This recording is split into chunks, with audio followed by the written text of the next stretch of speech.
Digandeng tangan kekasihnya, dirangkul pundaknya. Ini anak laki tidak tahu ibunya kayak diiris-iris jantungnya. Dia lihat tangannya yang keriput, ya Allah. Udah berapa lama tangan ini nggak dibawa sama anak ini? Udah berapa lama tangan ini nggak digandeng sama anak saya? Insya Allah. Kita merasa bangga akur merangkul istri kita, ibu kita ngelihat pundaknya. Udah berapa lama pundak ini nggak dirangkul seperti itu, ya Allah.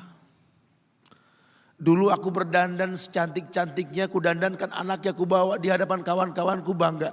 Look at my son. Oh, lihat anakku. Tapi dia tidak pernah berdandan rapi membawa aku ke hadapan teman-temannya. Lihatlah ibuku. Ibunya sudah kebayang, ya Allah, ini anak bakal minta nikah sebentar lagi. Yang wajar kalau orang nanam pohon pengen metik buah, wajar. Ini buah belum terasa, pohon sudah mau dibawa, kebayang tidak? Ya Allah. Mulai dia kebayang. Sehingga rasa-rasa seperti ini menjadi tumpukan rasa di hati orang tua kita. Yang nanti pada akhirnya dia pun bakal kembali ke hadirat Allah. Kita pun bakal kembali ke Allah, betul? Sementara yang namanya kemuliaan datang dengan cara sabab yang benar. Ridallah fi ridal walidain wa sukhtullah fi sukhtil walidain. Ridanya Allah ada di ridho orang tua, murkanya pun sama. Islam memandang semua yang namanya ibadah, kalau landasannya betul, ujungnya itu surga. Tidak ada yang takut dengan kematian orang Islam ini. Karena semua ibadah yang dia lakukan berujung pada surga. Dan yang paling gampang ketika dia mau menaklukkan dunia, demi Allah, berkah orang tua dulu yang dia ambil.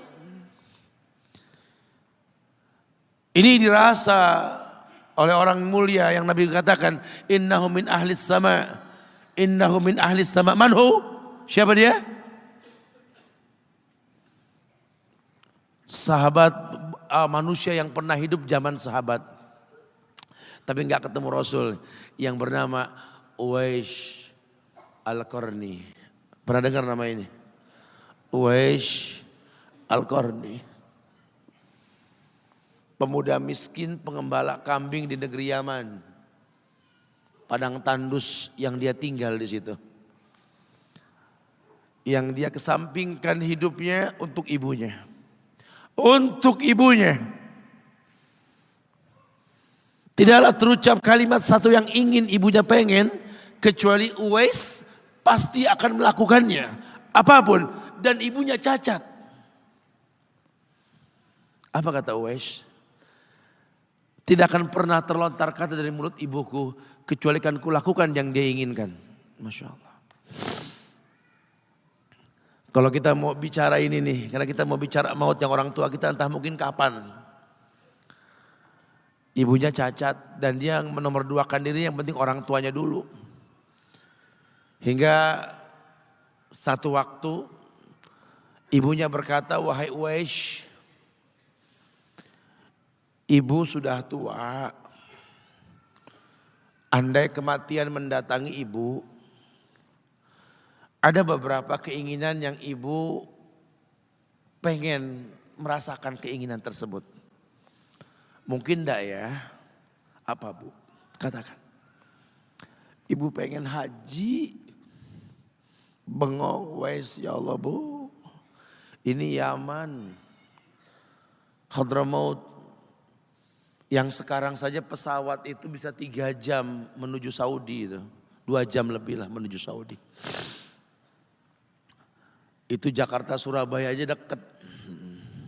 Sejam 40 menit paling. Ini lebih jauh lagi, kebayang berapa ratus kilo, berapa ribu kilo gak tahu. Ya baiklah ibu. Kata Uwais, aku tidak pernah menolak permintaan ibuku. Tapi kali ini aku tidak bisa menjawab karena mikir gimana caranya ini. Ibunya cacat, tinggal jauh, miskin pula dia. Apalagi dia seorang pemuda yang punya penyakit sopak. Ada tanda-tanda putih di bagian badan itu kayak pano besar gitu tuh. Udahlah, terserah gimana nantilah. Yang penting ini nomor satu dalam hidup ini. Dia beli seekor anak sapi. Digendong tiap hari itu sapi sama si Uwais menuju puncak gunung. Turun lagi. Gendong ke atas, turun lagi tiap hari. Sampai orang bilang, Uwais gila no. Orang sapi dipiara, dia digendong. No Uwais no. Tiap hari naik gunung yang tinggi. Sampai enggak berasa, dikatakan 8 bulan dia lakukan itu. Sehingga terbentuklah fisiknya yang bagus karena olahraga tiap hari. Bawa itu sapi. Dan sapi itu makin berat. Dalam hikayat dikatakan sampai di atas 100 kilo itu sapi. 8 bulan. Kemudian dia tetap gendong ke atas dan dia yakin, bismillah saya yakin. Sampailah bulan haji. Ibu naik ke pundakku. Digendong ibunya dari negeri Yaman. Subhanallah. Gak ada yang gak mungkin, lihat. Dibawa ibunya ke Mekah. Bertawaf di Ka'bah. Dunia menyaksikan. Bahkan hikayat mengatakan dia sempat bertanya kepada sahabat Abdullah bin Umar. Aku telah menggendong ibuku dari negeri Yaman menuju Makkah. Bertawaf di Ka'bah ini. Sudahkah aku membayar jasa ibuku? Apa kata sahabat Abdullah bin Umar? Bahkan satu hentakan napas pun ketika melahirkanmu belum terbayar. Bahkan satu hentakan napas pun ketika melahirkanmu belum terbayar. Dia selesaikan tawafnya. Selesai tawaf, dibawa ibunya ke makom Ibrahim. Untuk sholat 2 rakaat. Selesai sholat diangkat tangan, dia berdoa kepada Allah. Ya Allah, ampunkanlah ibuku ya Allah. Ampunkan ibuku ya Allah. Masukkanlah dia ke sorgamu ya Allah. Masukkan dia ke sorgamu ya Allah. Ibunya berbisik, Uwais, sudahlah. Mintalah pada Tuhanmu ampunan untuk dirimu dan sorga untukmu. Wallahi wahai ibu, Allah ampunkan kamu, Allah masukkan kamu ke sorga. Cukup untukku, ridhomu yang kubutuhkan wahai ibu. Lihat. Manusia saleh, hasil doa Rabbi habli minas solihin. Lihat. Makanya ketika Nabi mengatakan innahu min ahli sama, ini manusia penghuni langit. Umar, Ali, temui Uwais. Karena Uwais itu pernah mau ketemu sama Rasul. Gak ketemu, Uwais izin sama ibunya. Setelah urusan haji beres. Mau ketemu Rasul di Madinah. Kata ibunya, jangan lama-lama nak. Ibu menantimu nak. Datang dia ke rumah Rasul. Ada Aisyah radhiyallahu anha. Kata Aisyah, Rasul sedang perang. Susah kau temui dia. Kapan pulangnya Rasul? Mungkin beberapa hari atau mungkin saya tidak tahu. Sedih banget. Wah insya Allah. Pengen ketemu Rasul di zamannya gak ketemu. Kalau bukan karena ibunya yang berkata, kalau tak kau temui pulanglah ke ibumu. Karena ibunya menanti, mau gak mau dia tinggalkan itu rumah Rasul. Kalau ibunya gak ada mungkin dia tongkrongi itu. Dia ingat ibunya menanti. Dia tidak ingin orang tuanya mengeluh. Lihat.